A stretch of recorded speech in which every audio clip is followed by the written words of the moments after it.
Hello दोस्तों। आज हम पढ़ाएंगे मतलब कल जो पढ़ाए थे उसके आगे भारतीय राष्ट्रीय आंदोलन का जो बच गया है उसी को कंटिन्यू करते हैं। स्टार्ट 51 क्वेश्चन है। 1906 ईस्वी के कलकत्ता अधिवेशन में कांग्रेस के मंच से स्वराज शब्द का सर्वप्रथम प्रयोग किसने किया था? इसका आंसर होगा ऑप्शन ए दादा भाई नौरोजी। ये गलत मतलब टाइपिंग मिस्टेक हो गया है। और अगला क्वेश्चन, कांग्रेस के प्रथम 20 वर्षों में निम्नलिखित में किसने 3 बार कांग्रेस अध्यक्ष के रूप में कार्य किया था? ये हैं दादा भाई नौरोजी। अगला क्वेश्चन, हाँ, ब्रिटिश हाउस ऑफ कॉमन में दादा भाई नौरोजी किस दल के सदस्य के रूप में चुने गए थे? इसका आंसर होगा ऑप्शन बी उदारवादी। अगला क्वेश्चन, कांग्रेस के किस अधिवेशन में कांग्रेस का प्रथम विभाजन नरमपंथी एवं गरमपंथी जैसे 2 दलों में हो गया था? इसका आंसर है ऑप्शन सी सूरत अधिवेशन 1907 में हुआ था। अगला क्वेश्चन, सूरत अधिवेशन में कांग्रेस के विभाजन के पश्चात कांग्रेस पर किसका प्रभाव स्थापित हो गया था? इसका आंसर होगा ऑप्शन बी उदारवादी। ये भी टाइपिंग मिस्टेक हो गया है। अगला क्वेश्चन, कांग्रेस और मुस्लिम लीग के बीच लखनऊ समझौता कब हुआ था? ये हुआ था दिसंबर 1916 में। इसका आंसर होगा ऑप्शन बी। और इस समय कांग्रेस के अध्यक्ष थे आर.सी. मजूमदार। अगला क्वेश्चन, कांग्रेस के ऐतिहासिक लखनऊ अधिवेशन की अध्यक्षता किसने की थी? इसका आंसर यही होगा ऑप्शन डी ए.सी. मजूमदार। अगला क्वेश्चन, 1916 ईस्वी में लखनऊ में हुआ कांग्रेस अधिवेशन किन घटनाओं के कारण महत्वपूर्ण रहा?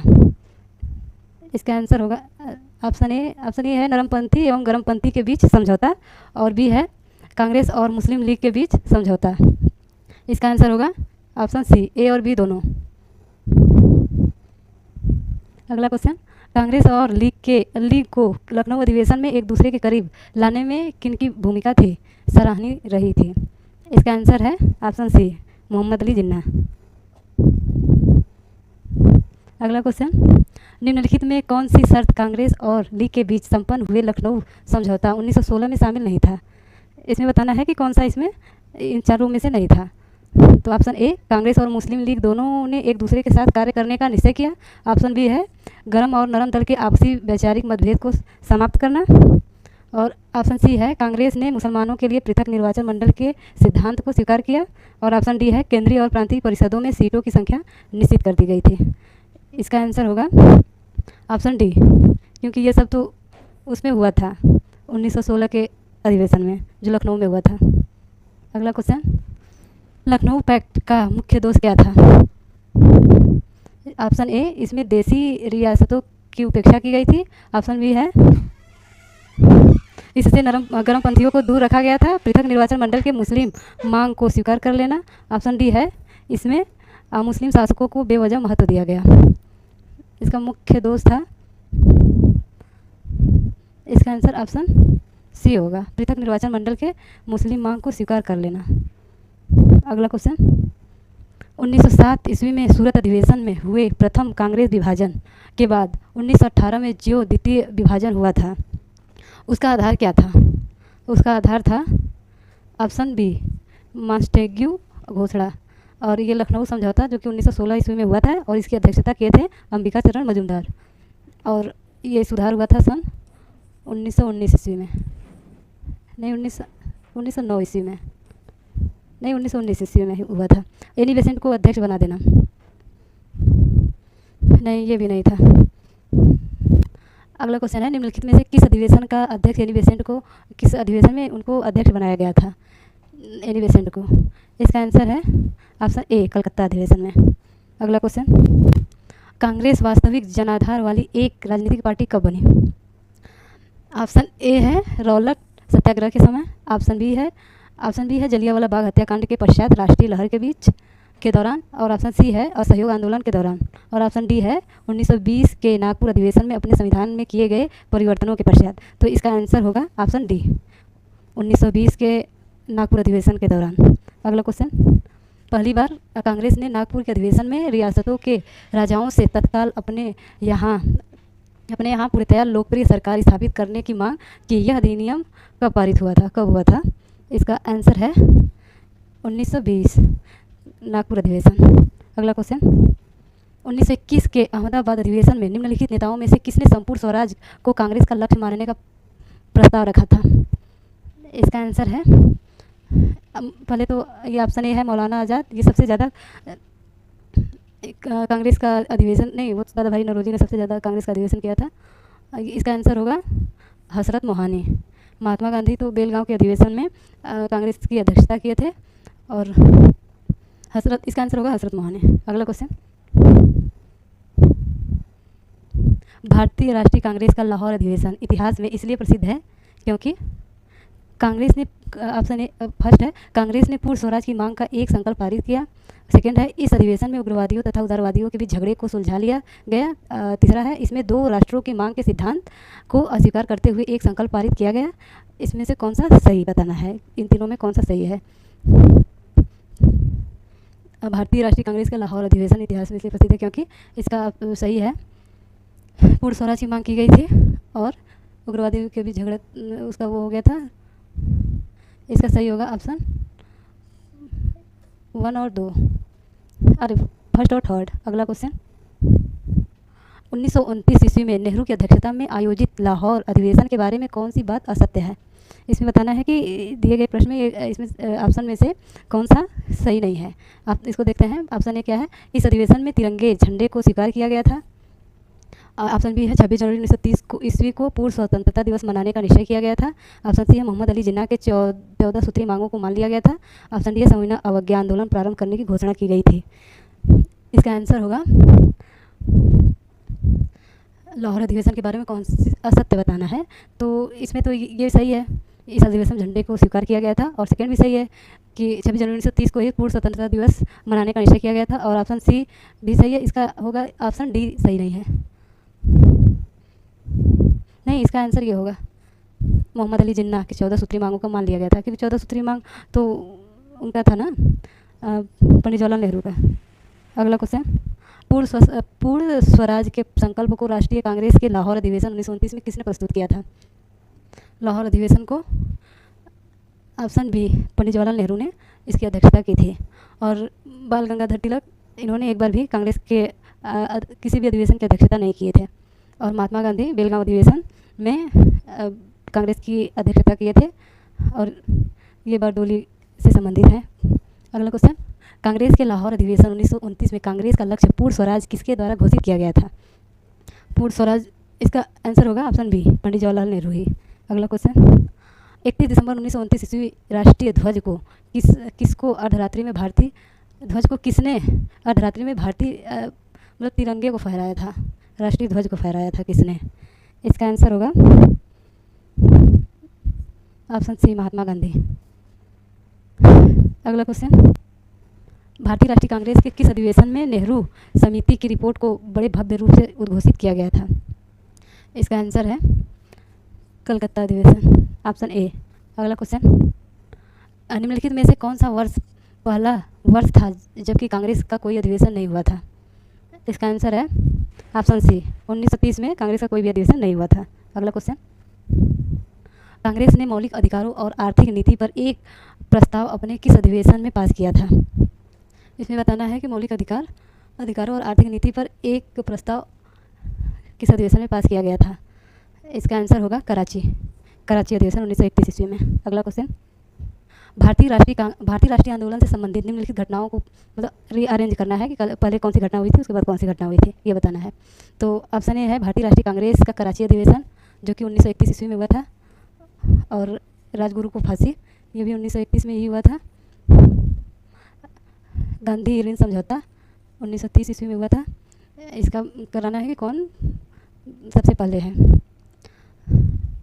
ये डेट वाइज तो ये पहले है, फिर उसके बाद ये है कराची अधिवेशन। इसका ऑप्शन होगा पहले ये हुआ था 3-2-1 हो जाएगा, गांधी ऋण समझौता, फिर राजगुरु को फांसी, फिर राष्ट्रीय कांग्रेस का कराची अधिवेशन। अगला क्वेश्चन, 1931 ईस्वी में भारतीय राष्ट्रीय कांग्रेस के कराची अधिवेशन के लिए जिसकी अध्यक्षता सरदार पटेल कर रहे थे, किसने मूल अधिकारों तथा आर्थिक कार्यक्रम का संकल्प लिया था? इसका आंसर हो जाएगा पंडित जवाहरलाल नेहरू। अगला क्वेश्चन, भारतीय स्वाधीनता संघर्ष से संबंधित निम्नलिखित घटनाओं को उनके सही क्रम में इसको लगाना है कि पहले कौन सी घटना हुई थी। इसका हो जाएगा ऑप्शन ए है द्वितीय गोलमेज सम्मेलन, और ऑप्शन सेकंड है भारतीय राष्ट्रीय कांग्रेस का कराची अधिवेशन और भगत सिंह को फांसी, और चौथा है गांधी ऋण समझौता, और पाँचवा है पूना समझौता, जो कि गांधी जी और पूना समझौता गांधी जी और अम्बेडकर जी के बीच हुआ था। तो इसका हो जाएगा ऑप्शन बी सही। अगला क्वेश्चन, गांधी जी ने कब कांग्रेस की सदस्यता से त्यागपत्र देकर अपने को हरिजनों की सेवा तक सीमित कर लिया था? इसका आंसर होगा ऑप्शन सी 1934 ईस्वी। अगला क्वेश्चन, कांग्रेस का 50वां अधिवेशन कहाँ और किसकी अध्यक्षता में हुआ था? इसका आंसर हो जाएगा फैजपुर, जवाहरलाल नेहरू। अगला क्वेश्चन, दिसंबर 1936 ईस्वी में फैजपुर में हुए कांग्रेस अधिवेशन की अध्यक्षता निम्न में से किसने की थी? इसका आंसर हो जाएगा जवाहरलाल नेहरू। अगला क्वेश्चन, औद्योगिकीकरण के आधार पर आर्थिक विकास की एक व्यापक योजना तैयार करने के लिए कांग्रेस के किस अधिवेशन में राष्ट्रीय योजना समिति की स्थापना की गई थी? इसका आंसर हो जाएगा रामगढ़ 1940। अगला क्वेश्चन, हरिपुरा कांग्रेस की अध्यक्षता करते हुए सुभाष चंद्र बोस ने किसकी अध्यक्षता में राष्ट्रीय योजना समिति का गठन किया था?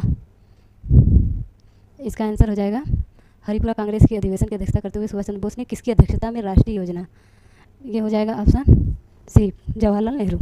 अगला क्वेश्चन, हरिपुरा जहां भारतीय राष्ट्रीय कांग्रेस का वार्षिक अधिवेशन हुआ था वह है गुजरात में। इसका सही हो जाएगा ऑप्शन ए गुजरात। अगला क्वेश्चन, हरिपुरा अधिवेशन में कांग्रेस को समाजवादी विचारधारा के प्रभाव में लाने के लिए किस बात पर बल दिया गया है? ऑप्शन ए है राष्ट्रीय योजना समिति का गठन कर, ऑप्शन बी है भारत के औद्योगिकीकरण पर बल दे करके, ऑप्शन सी है रूस के नियोजित आर्थिक विकास का मॉडल देश के सम्मुख रख करके, इसका और चौथा है उपयुक्त सभी। तो ये उपयुक्त सभी होगा इसका आंसर। अगला क्वेश्चन, भारतीय राष्ट्रीय कांग्रेस का एक विवादित अधिवेशन त्रिपुरी में हुआ था, यह त्रिपुरी स्थित है जबलपुर में, एमपी मध्य प्रदेश में। अगला क्वेश्चन, 1939 में सुभाष चंद्र बोस ने कांग्रेस अध्यक्ष का चुनाव किस आधार पर लड़े थे? इसका ऑप्शन ए है उन्हें सीतारमैया का नामांकन पसंद नहीं था, ऑप्शन बी है नामांकन के स्थान पर चुनाव चाहते थे, ऑप्शन सी है गांधी जी के विरुद्ध थे, ऑप्शन डी है कि वह एक आक्रामक नीति के पक्ष में थे जिसका कांग्रेस विरोध कर रहे थे। इसका आंसर होगा ऑप्शन डी, वह एक आक्रामक नीति के पक्ष में थे जिसका कांग्रेस विरोध कर रहे थे। अगला क्वेश्चन, 1939 में कांग्रेस के त्रिपुरी अधिवेशन में सुभाष चंद्र बोस ने गांधी जी द्वारा खड़ा किए गए किस उम्मीदवार को पराजित कर कांग्रेस के पुनः अध्यक्ष बने थे? वो थे पट्टाभी सीतारमैया, जो गांधी जी की तरफ से चुनाव में खड़े किए गए थे। अगला क्वेश्चन, अप्रैल 1939 ईस्वी में त्रिपुरी कांग्रेस अधिवेशन के अध्यक्ष पद से सुभाष चंद्र बोस के इस्तीफा दिए जाने के बाद निम्नलिखित में से किसे इस अधिवेशन का अध्यक्ष नियुक्त किया गया था? इसका आंसर हो जाएगा राजेंद्र प्रसाद। अगला क्वेश्चन, कांग्रेस के अध्यक्ष पद से त्यागपत्र देने के बाद तत्काल बाद सुभाष चंद्र बोस ने किस संस्था की स्थापना की थी? इन्होंने कांग्रेस के अध्यक्ष पद से इस्तीफा दे दिया था, उसके बाद इन्होंने फॉरवर्ड ब्लॉक की स्थापना की थी। अगला क्वेश्चन, अप्रैल 1939 में सुभाष चंद्र बोस ने कांग्रेस अध्यक्ष पद से इस्तीफा क्यों दे दिया था? ऑप्शन ए है गांधी जी से मतभेद के कारण, ऑप्शन बी है कांग्रेस की कार्य समिति सदस्यों के त्यागपत्र के कारण, अपनी स्वयं की पार्टी की स्थापना की महत्वाकांक्षी के कारण। इसका आंसर फर्स्ट और सेकंड दोनों हो जाएगा, यानी कि ऑप्शन डी।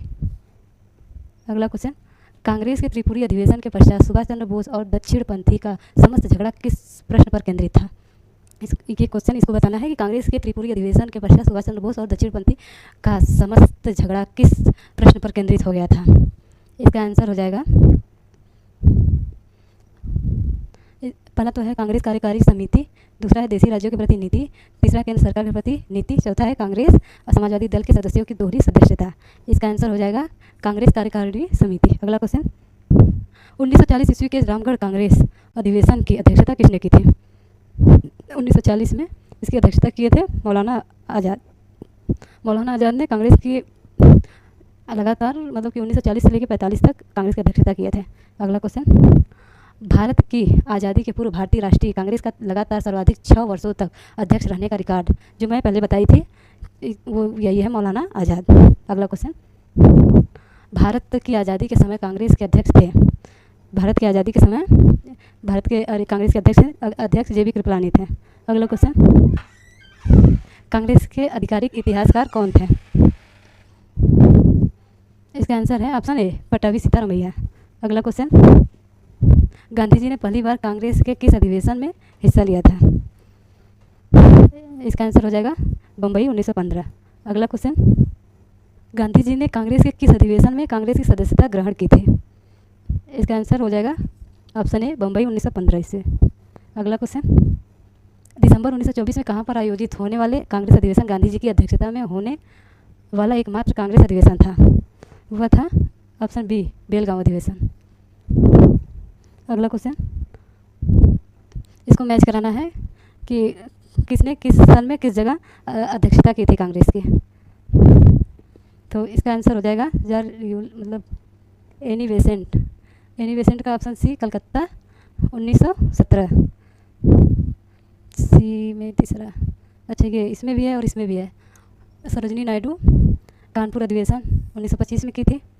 डी का चौथा, यानी कि ऑप्शन ये हो जाएगा डी 1 2 3 4। और ये लास्ट क्वेश्चन है आज का, और इसको भी मैच करवाना है। तो लखनऊ 1916, इसमें मुस्लिम लीग गठबंधन हुआ था। और लाहौर 1929 में पूर्ण स्वराज संकल्प, मतलब 1916 का, मतलब ए का दूसरा, इसमें भी है और इसमें भी है, ए का दूसरा। डी का तीसरा हो जाएगा 1931 कराची, मतलब सी का 4। इसका आंसर यही हो जाएगा ऑप्शन बी। अगला क्वेश्चन, ये लास्ट क्वेश्चन है। भारतीय राष्ट्रीय कांग्रेस के वर्ष 1906 में विख्यात कलकत्ता अधिवेशन में 4 संकल्प पारित किए गए थे। सूरत में 1907 में हुए कांग्रेस के अगले अधिवेशन में इन चारों संकल्पों को स्वीकार करने अथवा उन्हें अस्वीकृत करने के प्रश्न पर कांग्रेस में विभाजन हो गया था। निम्नलिखित में से कौन सा संकल्प इन चारों में से सही नहीं था? ऑप्शन ए है स्वदेशी, और ऑप्शन बी है राष्ट्रीय शिक्षा, ऑप्शन सी है बहिष्कार, और ऑप्शन डी है बंगाल के विभाजन को रद्द करना। तो इसका यही आंसर है।